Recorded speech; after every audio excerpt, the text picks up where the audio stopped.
ఈరోజు ఇలాంటి ఘటనలు జరుగుతున్నా సరే చంద్రబాబు నాయుడు గారి మోచేతి నీళ్లు తాగుతుంది ఇంకా అంటే వాళ్ళు ఏమనాలి సార్? ఇక ఇంకొక విషయం సార్, ఫైనల్ గా నేను ఒక మాట్లాడగలను సార్. సనాతని ఉప ముఖ్యమంత్రి గారు ఎక్కడ పోయారు? ఏదైతే జరగని లడ్డూ కల్తీ కోసం దీక్షలు చేసిన ఆయన, ప్రాయశ్చిత్త దీక్షలు చేసిన ఆయన, పరిహార దీక్షలు చేసిన ఆయన, మెట్లు గడిగిన ఆయన, రండి హిందువులారా బయటికి రండి మన ధర్మాన్ని కాపాడుకుందామని చెప్పేసి విద్వేషాలు రేకొట్టిన ఆయన ఈరోజు ఎక్కడికి పోయారు సార్? ఎప్పుడు దీక్ష పూనబోతున్నారు? ఎప్పుడు ఈ భక్తుల కోసం ఆత్మార్పణ చేసుకోబోతున్నారు సార్ ఆయన? ఆత్మార్పణ గట్టి పదం వాడాలని వాడేశారా లేకపోతే నిజంగానే వాడారా? నిజంగానే వాడాం సార్. విత్డ్రా చేసుకోండి. ఆత్మార్పణ ఆయన ఎందుకు చేసుకోవాలి సార్? సార్ ఆయన మాట్లాడిన మాటే సార్ అది. నా ధర్మం కోసం నేను చావడానికైనా సిద్ధమే అన్నారా? ఎస్, 10 సార్లు నా ప్రజల కోసం నేను ప్రాణాలు ఇవ్వడానికి అన్నారు కదా సార్. మరి ఈ రోజు మీరు ఉప ముఖ్యమంత్రిగా ఉన్న చోట మీ ప్రభుత్వ వైఫల్యంతో, మీ సిబ్బంది వైఫల్యంతో, మీ అవగాహన రాహిత్యంతో ఈ రోజు ఇంతమంది భక్తులు చనిపోతే 10ల సంఖ్యలో క్షత్రగాత్రులు హాస్పిటల్లో శిక్షణ ఏదైతే చికిత్స పొందుతా ఉంటే మరి ఎక్కడ నిజమైన ప్రాయశ్చిత దీక్ష చేయాల్సింది సార్? వీళ్ళ తప్పిదాల వల్ల ఇంతమంది చనిపోతే, ఇంతమంది క్షత్రగాత్రులు ఉంటే అందరి పరిస్థితి కూడా విషమంగా ఉంది రోజు. మరి ఇప్పుడు కదా పవన్ కళ్యాణ్ గారు నిజమైన సనాతన ధర్మం అవతారం ఎత్తి మా వల్ల తప్పు జరిగిందని ప్రాయశ్చిత దీక్ష చేయాల్సింది. 10 రోజుల పాటు భోజనం మానేయాల్సింది. తిరుమల వెంకటేశ్వర స్వామి మెట్లు కడగాల్సింది. తిరుమల తిరుపతి కొండకి 1కి 10 సార్లు పైకి కిందకి ఎక్కింది. ఇప్పుడు కదా సార్ చేసుకోవాల్సింది. ఇప్పుడు చేయరు సార్, మీకు అర్థం కావట్లేదు. మీ శేఖర్ రెడ్డి గారు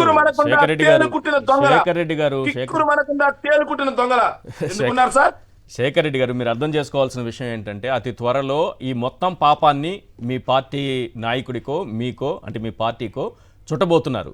మొదలైపోయింది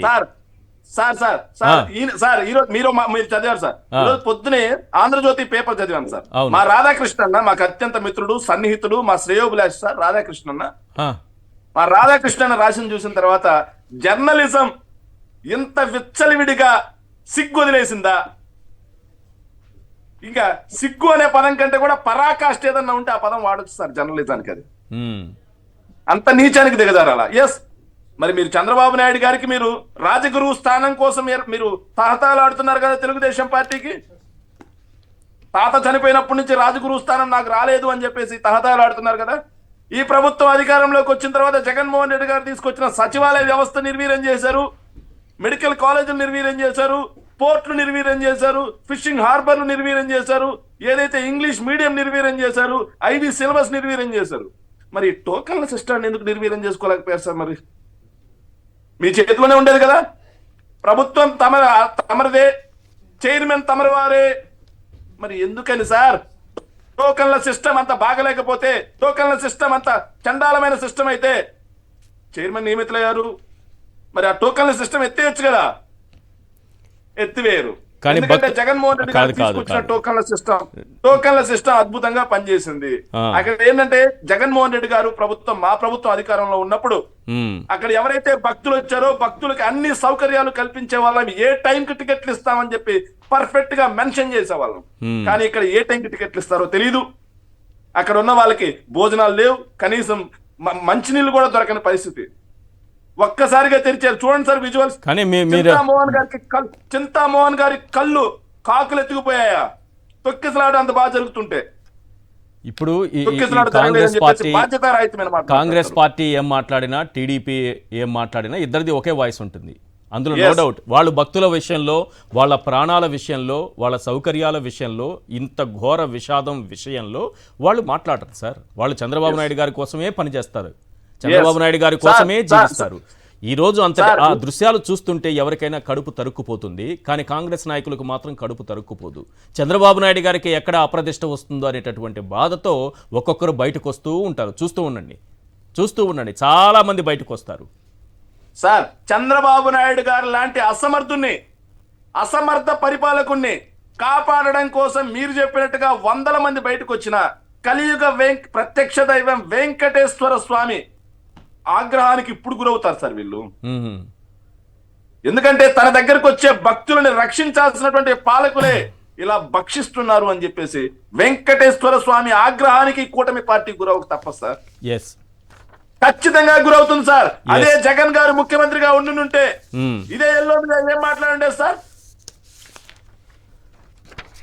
ఇదే ఎల్లో మీడియా ఏం మాట్లాడేది? ఇదే తెలుగుదేశం పార్టీ, ఇదే సనాతని దీన్ని ఎంత రాజకీయం చేస్తుండే వాళ్ళు. ఇప్పటికే సనాతని గారు, చంద్రబాబు నాయుడు గారు అక్కడికి వచ్చి వాలిపోయి ఉండేవాళ్ళుగా. ఎస్, మాకు బాధ్యత ఉంది సార్. మేము బాధితుల పక్షాన్ని నిలబడతాం ప్రజాపక్షంగా. మేము ఏదైతే కన్స్ట్రక్టివ్ పాలిటిక్స్, నిర్మాణాత్మకమైన రాజకీయాలు మాత్రమే చేస్తాం. వాళ్ళలాగా చిల్లర రాజకీయాలు, చెత్త రాజకీయాలు, మత రాజకీయాలు, చావుల మీద, కులాల మీద, మతాల మీద మేము రాజకీయం చేయం సార్. ఇప్పటికీ మేము డిమాండ్ చేసేది ఒకటే సార్. వైఎస్ఆర్ కాంగ్రెస్ పార్టీ తరఫున మేము డిమాండ్ చేసేది ఒకటే. బాధితుల పక్షాన ప్రభుత్వం బాధితులకు అండగా ఉండాల్సిందే.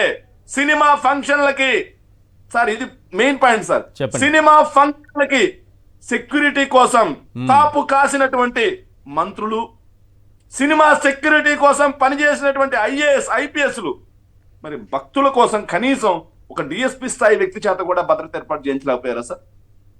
అంటే ఈ ప్రభుత్వం కేవలం సెలబ్రిటీల కోసం, సినిమాల కోసం, సినిమా నటుల భద్రత కోసం పనిచేస్తుంది కానీ భక్తుల కోసం, సామాన్య భక్తులు సార్ ఎక్కడెక్కడి నుంచో వచ్చారు. కడుపు తరుక్కుపోతుంది సార్ హృదయ విదారకరం దృశ్యాలు చూస్తుంటే. మన కుటుంబ సభ్యులు, మన మిత్రుల్లో ఎవరికో జరిగితే మనం ఎంత బాధపడతామండి? మరి వాళ్ళు మన రాష్ట్ర ప్రజలు కాదా? చంద్రబాబు నాయుడు గారిని నమ్మి ఓట్లేసిన కాదా? వాళ్ళ భద్రత మీద చంద్రబాబు నాయుడు గారికి బాధ్యత లేదా? ఒకసారి ఆ దృశ్యాలు పూర్తి ప్రభుత్వ వైఫల్యమే. చంద్రబాబు నాయుడు గారు లాంటి అసమర్థ ముఖ్యమంత్రి ఉన్నన్ని రోజులు చూడండి సార్, అసమర్థత ఏ స్థాయిలో ఉంటుందనడానికి చంద్రబాబు నాయుడు వల్లే జరుగుతాయి సార్. 1 minute sir, 1 minute. పుష్కరాలు చంద్రబాబు నాయుడు గారి అసమర్థత వల్ల జరిగాయి సార్. ఏదైతే కందుకూరు ఘటన తెలుగుదేశం పార్టీ అసమర్థత వల్ల సార్, గుంటూరు ఘటన తెలుగుదేశం పార్టీ అసమర్థత వల్ల సార్, ఈ రోజు ఆఖరికి కలియుగ ప్రత్యక్ష దైవం వెంకటేశ్వర స్వామి పాదాల చెంతన ఇంతటి ఘటన జరుగుతుందంటే ఇది చంద్రబాబు నాయుడు గారి ప్రభుత్వ అసమర్థ విధానం వల్ల అవునా కాదా అనేది ప్రజలే ఈ రోజు గుర్తిస్తా ఉన్నారు సార్.